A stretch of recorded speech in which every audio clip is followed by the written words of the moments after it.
Сәлеметсіңдер ме балалар? Жаратылыстану сабағын бастаймыз. Тақырып су, ол қандай екен? Мақсаты, судың қандай қасиеттері бар екенін білесің. Табиғи су көздерін анықтайсың. Қазақ халқында дария басы бұлақ деген мақал бар. Мақалдың мағынасын түсінеміз бе? Дария сөзі көп су деген мағынаны білдіреді екен. Бұлақ аға отырып, біртіндеп кеңейеді, су молаяды, өзен көлдерге құяды. Балалар, судың қандай қасиеттері бар екенін зерттеп көрейік. Балалар, таза су мен хош иісті шырындарды құямыз. Одан соң досыңның көзін таңып, оның мұрнына кезекпен шырын құйылған ыдысты және су құйылған ыдысты жақындатамыз. Оқушы сусынды иіс арқылы анықтайды. Судың иісі бар ма? Жоқ, суда иіс жоқ. Демек, судың иісі жоқ қасиетін анықтадық. Енді балалар, таза суды ішіп көрейік. Одан соң, сол суға тұз, немесе екінші таза суға қант салып көрейік. Енді дәмі қандай болды? Демек, бұл кезекте біз судың дәмі жоқ қасиетін анықтадық. Балалар, мөлдір стақанға таза су құйып, мұқият қарайық. Судың түсі бар ма?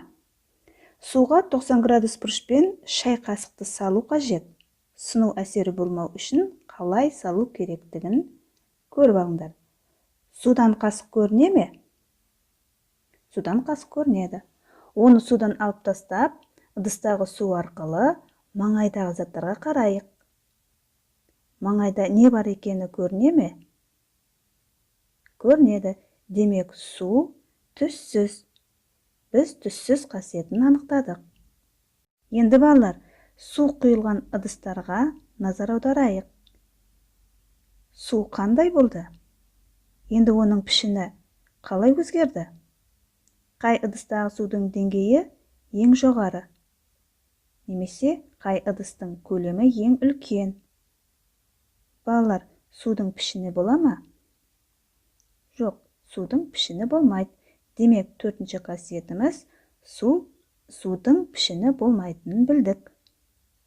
Балалар, енді есте сақтайық. Су жердегі тіршілік көзі. Таза күйінде оның дәмі, иісі мен түсі болмайды. Су аққыш, оның тұрақты пішіні жоқ екен. Балалар, табиғатта таза суды қайдан кездестіруге болады? Ойланайық. Балалар, табиғатта су көздері өзен, теңіз, құдық, бұлақ, көл болып келеді екен.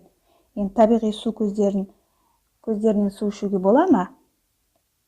Табиғаттағы ең таза су жер асты сулары болып табылады. Бірақ оларға да зиянды заттар түсуі мүмкін. Сондықтан арнайы аспаптардың көмегімен жиі тексеріп тұру қажет екен.